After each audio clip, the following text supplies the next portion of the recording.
Bonjour et bienvenue dans le sujet navigation générale pour la licence de pilote privé.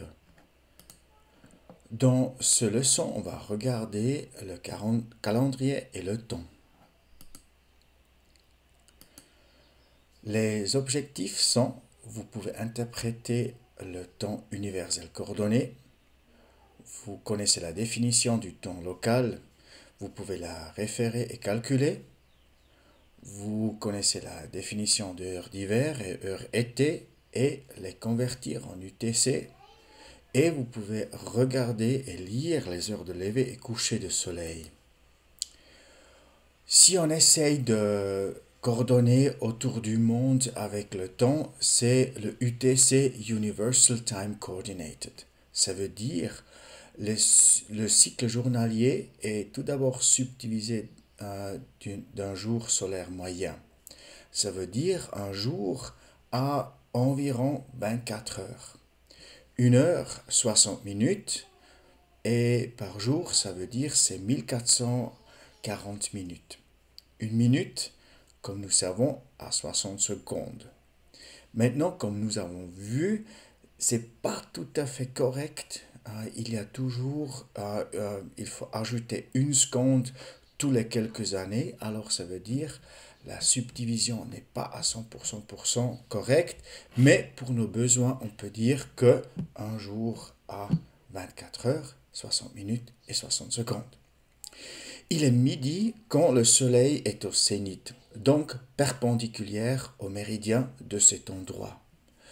Tous les endroits situés sur le même méridien ont le même temps. Ça veut dire sur l'hémisphère nord et puis sur l'hémisphère sud, c'est la même chose. On a besoin de 4 minutes pour observer un changement de 1 degré de longitude sous le soleil. Il existe alors un changement de 15 degrés dans 1 heure. Ça veut dire 360 degrés divisé par 24. L'UTC, c'est le Greenwich Mean Time. On a vu dans l'autre leçon que Greenwich, c'est le point d'origine pour le méridien zéro. Alors, le temps est aussi lié à cet endroit. Maintenant, UTC et Greenwich Mean Time sont plus ou moins la même chose, mais il y a quelques différences qui existent. Le Greenwich Mean Time, c'est imprécis parce qu'il est fondé sur la rotation uniforme de la Terre. Et on a vu que la Terre n'est pas une sphère parfaite, mais imparfaite, et ça veut dire qu'il y a aussi des différences pour la calculation.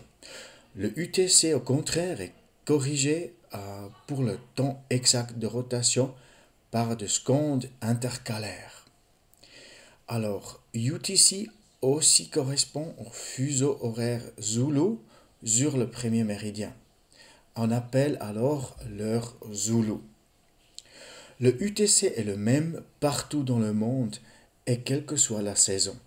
Ça veut dire c'est standardisé, ça c'est notre référence et puis maintenant on calcule depuis cette référence pour trouver l'heure actuelle à notre position et on calcule aussi le temps, le changement pour l'été ou bien pour l'hiver. Ça veut dire s'il est 21 heures à Londres, donc simplement c'est pareil partout à Zurich, New York, 21 heures UTC. Vous voyez maintenant les différentes zones des heures. Normalement, si on fait une ligne tous les 15 degrés, on arrive à couper de certains pays. Et c'est pour ça que les lignes pour les divisions des heures n'est pas tout à fait correcte. Vous voyez là aussi dans l'Atlantique du Nord et puis surtout dans le Pacifique. Les fuseaux horaires en Europe sont comme suit. La plus grande partie est 1 heure de différent que du Greenwich, même si c'est sur le même méridien. La Grande-Bretagne, l'Irlande et UTC, et nous en Suisse, on est 1 heure de plus. L'heure locale moyenne veut dire Local Mean Time, maintenant est utilisée et calculée depuis UTC. Ça signifie aussi le temps solaire dans un endroit précis. Le soleil est présent chaque 4 minutes dans le zénith de la longitude prochaine dans la direction est. La Suisse est située au milieu, environ à 4 degrés à l'est du méridien zéro. Ça veut dire, considérons maintenant ces 4 minutes, ça veut dire que le soleil est déjà vertical 33 minutes avant le méridien central, verticalement au-dessus de la Suisse comme au-dessus du prix-méridien. Mais maintenant, nous, en Suisse, on a 1 heure de différence. Alors, la position du soleil, qui sera midi 32 en Suisse, quand il est midi au prix-méridien, et la position et le temps exact, mais pour simplifier la calculation, nous sommes dans la zone qui a 1 heure du plus. L'heure locale moyenne, local mean time, est donc pas pratique. Chaque pays établit donc sa heure locale qui correspond à son fusée horaire. Pour la Suisse, en été, c'est 2 heures avec le changement du temps, et l'heure d'hiver, c'est 1 heure de moins. Autrement dit, en été, pour local time, c'est UTC plus 2, en hiver, c'est UTC plus 1.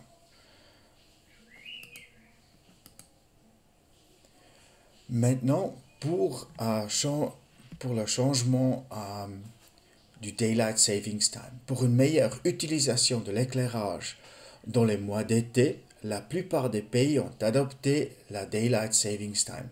Il commence en Suisse le dernier dimanche de mars et généralement se termine le dernier dimanche d'octobre. C'est le changement du temps pour l'été et puis après c'est le temps d'hiver. Durant le passage à l'heure d'été, l'horloge est mise en avant d'1 heure et le lever et le coucher du soleil sont donc 1 heure plus tard. Le temps sera réinitialisé.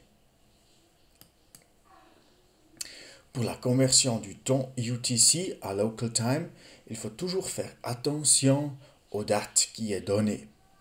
Par exemple, dans les prévisions météo aériennes du 22 juillet, une tempête est annoncée pour la région Jura en 15 heures UTC. Quand sera la tempête en local time? Maintenant nous savons c'est l'été, ça veut dire c'est UTC plus 2. Ça nous donne à 17 heures local time, on a des tempêtes dans la région de Jura. Deuxième exemple, on anticipe de démarrer le 10 février à 10h30 local time. À quelle heure est-ce qu'on démarre sur le plan de vol? Alors là, c'est l'hiver, c'est seulement 1 heure de différence. Maintenant, c'est l'envers, on va de local time à UTC, c'est alors 9h30 UTC. Un troisième exemple, pour votre vol le 16 mars de Birfeld vers Genève, le temps de vol est estimé de 65 minutes. On veut arriver au plus tard 1 heure avant la fin du crépuscule civil à Genève. Quelle sera votre dernière heure de départ à Birfeld? On regarde le tableau et puis ça nous donne le 16 mars, c'est à 19h07 local time. Donc, heure de départ, c'est frein crépuscule moins 1 heure, moins temps du vol, ça nous donne 17h02 local time pour justement arriver à Genève au temps prévu. Maintenant, on a pas seulement les heures, mais aussi les dates, et on doit trouver une position qui nous donne une ligne virtuelle, artificielle, pour le changement de date. C'est le antiméridien, ça veut dire c'est à 180 degrés. La ligne de date passe entre les deux pôles de la Terre à travers l'océan Pacifique, proche du méridien du 180 degrés de longitude. Celui qui passe par la ligne de date arrive dans une zone qui a une date différente. Le temps n'a pas beaucoup changé, mais la date a changé. Si on traverse la ligne de date internationale en direction est, on arrive au jour précédent. L'autre sens, c'est le jour suivant. Les résidents des deux côtés de la ligne de date internationale n'ont pas la même date du calendrier. La zone à l'est est un jour en avance de la zone de l'ouest. Regardez le schéma sur cette slide. Vous voyez là, en haut, le changement du date avec des lignes politiques. Et maintenant, vous voyez aussi sur les deux côtés, vous avez presque le même temps, mais la date est différente. Ce qui est important pour nous comme pilote privé, c'est d'avoir une idée du lever et coucher du soleil. Parce que, tout d'abord, comme pilote hélicoptère, nous sommes limités au vol VFR jour. Les pilotes avions peuvent commencer plus tôt avec l'instruction pour vol de nuit, mais les pilotes hélicoptères doivent attendre une centaine d'heures après le pilote, après avoir reçu le certificat. Alors, pour utiliser le plus du jour, on doit toujours savoir où sont les limites pour les vols du jour. La crépuscule commence ou se termine lorsque le centre du disque solaire est à 6 degrés au-dessus de l'horizon astronomique. Vous voyez ça sur la page suivante.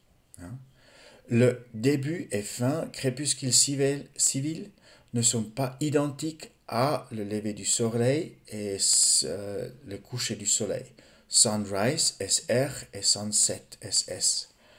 Dans la Suisse, le crépuscule civil est d'environ 30 minutes et les temps exacts sont définis et écrits dans le guide VFR AIP RAC 11.